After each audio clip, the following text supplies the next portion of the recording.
Welcome to channel. இன்றைக்கி நம்ம பீக்கங்காவும் செம்மீன் கருவாடும் சேர்த்து ஒரு டிஷ் பண்ண போகிறோம்.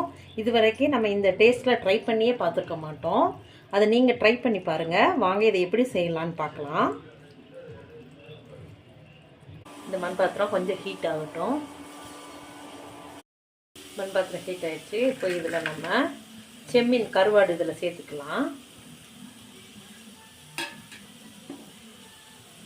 இதை நல்லா எண்ணெய் எதுவுமே சேர்க்காம இந்த வெறும் மண்சட்டியில் இதை நல்லா ட்ரை ஆக்கி மொறுன்னு எடுத்துக்கணும். இப்போ நம்ம இது வறுத்து எடுக்கிறதுனால டேஸ்ட் மட்டும் இல்லை, இதோட அந்த காலெல்லாம் பார்த்திங்களா குட்டி குட்டியாக அந்த சாதனம் எல்லாமே நல்லா நம்ம வறுக்கும்போது நல்லா ரிமூவ் ஆகி வந்துடும்.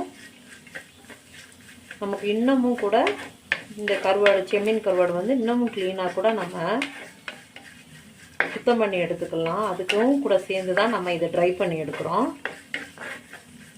இது நல்லா மொறுன்னு ட்ரை ஆகி, அதாவது நம்ம இதை க்ளீன் பண்ணுறதுக்கு முன்னாடி தண்ணி சேர்த்து க்ளீன் பண்ணுறதுக்கு முன்னாடி என்ன ஸ்ட்ரக்சரில் இருந்துச்சோ அதே மாதிரி இருக்கிற மாதிரி நல்லா மொறுன்னு நல்லா வறுத்து எடுத்துக்கணும். இப்போ பார்த்தீங்கனாலே தெரியும், நான் சொன்ன மாதிரி இந்த பார்த்தீங்களா இந்த மாதிரி வந்துருச்சு.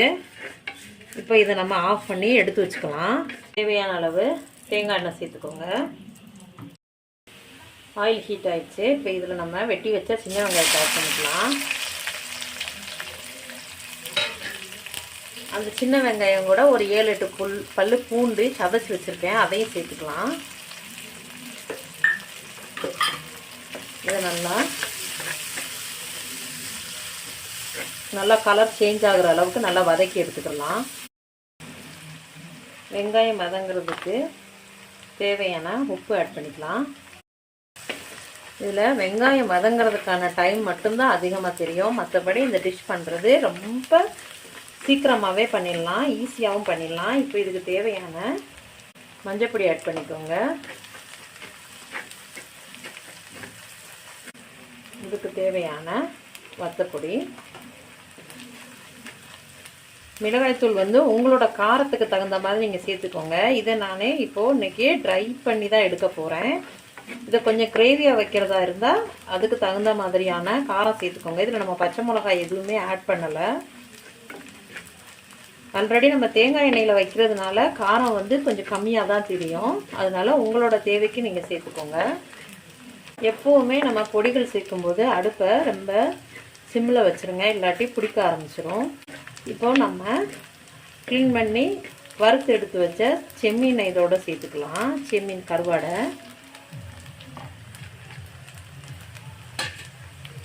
இதையும் சேர்த்து நல்லா மிக்ஸ் பண்ணி விட்டுக்கோங்க. நம்ம சேர்த்துருக்க மசாலா இதிலெல்லாம் சேர்கிற மாதிரி ஒரு 2-3 நிமிஷம் இதை நல்லா அப்படியே நல்லா பிரட்டி விட்டுக்கோங்க.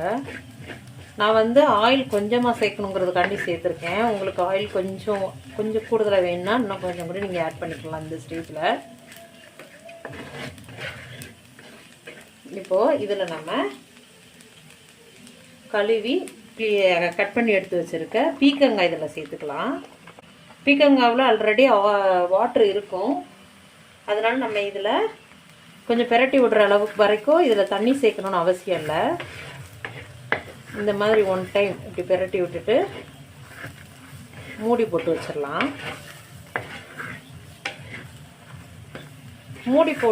மூடி போடுறதுக்கு முன்னாடி நம்ம அந்த வெங்காயத்துக்கு மட்டுமான உப்பு மட்டும்தான் சேர்த்துருப்போம். இப்போது இந்த காய்க்கு தேவையான உப்பு கொஞ்சமாக சேர்த்துக்கலாம். ஏன்னா இதில் தண்ணி இருக்கிறதுனால அது தண்ணியெல்லாம் வற்றி வரும்போது இதோட அளவு குறைஞ்சிரும். அப்போ நம்ம அதிகமாக உப்பு சேர்த்தோம்னா உப்பு கூடுதலானது மாதிரி இருக்கும். நம்ம தேவைன்னா லாஸ்ட்டில் சேர்த்துக்கலாம். இப்போ இதை கிண்டி விட்டு ஒரு லிட் போட்டு மூடி வச்சிடலாம். ஒரு மூடி போட்டு மூடி வச்சிருங்க.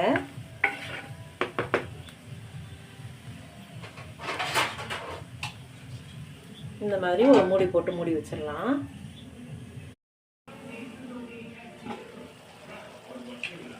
இடையில இந்த மாதிரி எடுத்து கிண்டி விடுங்க.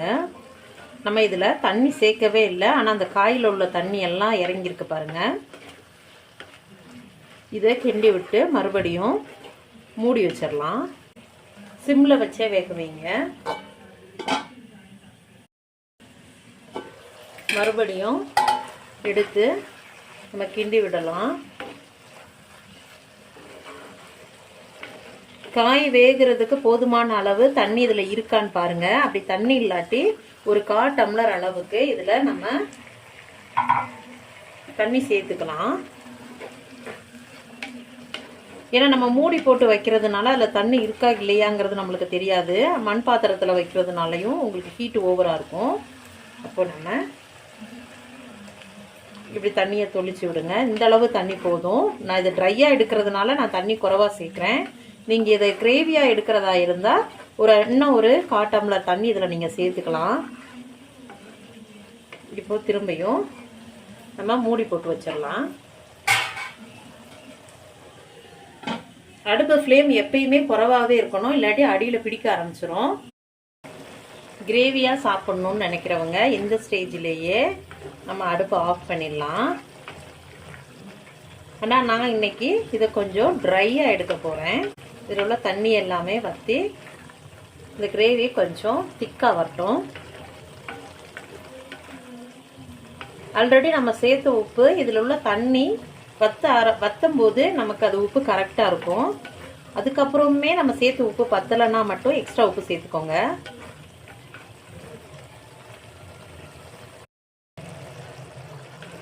இந்த ஸ்டேஜில் நம்ம இதில் 2 இல்லை 3 தண்டு கருவேப்பிலை சேர்த்துக்கலாம். நிறைய கருவேப்பிலை சேர்த்தாலும் இதில் டேஸ்ட் சூப்பராக இருக்கும். நல்லா மிக்ஸ் பண்ணி விட்டுக்கலாம். இன்னும் லைட்டாக தண்ணி வற்றின உடனே ஆஃப் பண்ணிடுங்க. ஏன்னா இது மண் பாத்திரம்னால இதில் ஹீட் ஆல்ரெடி இருக்கும். ரொம்பவும் ட்ரை ஆக ஆரம்பிச்சிடும்.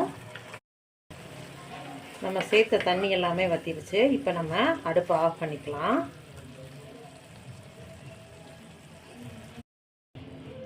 செம்மீனும் பீக்கங்காயும் சேர்த்த கூட்டு ரெடி ஆயிருச்சு. நிஜமாவே இது நல்ல டேஸ்ட்டாக இருக்குது. நீங்களும் இதே மாதிரி ட்ரை பண்ணி பாருங்கள். இது வரைக்கும் யாரும் செம்மீனும் பீக்கங்காவும் சேர்த்து நம்ம ட்ரை பண்ணியிருக்க மாட்டோம். நான் இதை என்னோடய ஃப்ரெண்டு வீட்டில் தான் நான் டேஸ்ட் பண்ணேன். திரும்ப நான் செஞ்சு பார்க்கும்போது இன்னும் சுவையாக இருந்துச்சு. அதை உங்களோட நான் பகிர்ந்துக்கிறதுக்காக வேண்டி இந்த வீடியோவை நான் ஷேர் பண்ணியிருக்கேன். நீங்களும் இதே மாதிரி செஞ்சு பாருங்கள். உங்களுக்கு பிடிச்சிருந்தா லைக் பண்ணுங்கள், ஷேர் பண்ணுங்கள். மறக்காமல் என்னோடய சேனலை சப்ஸ்கிரைப் பண்ணுங்கள். தேங்க்யூ ஃபார் வாட்சிங்.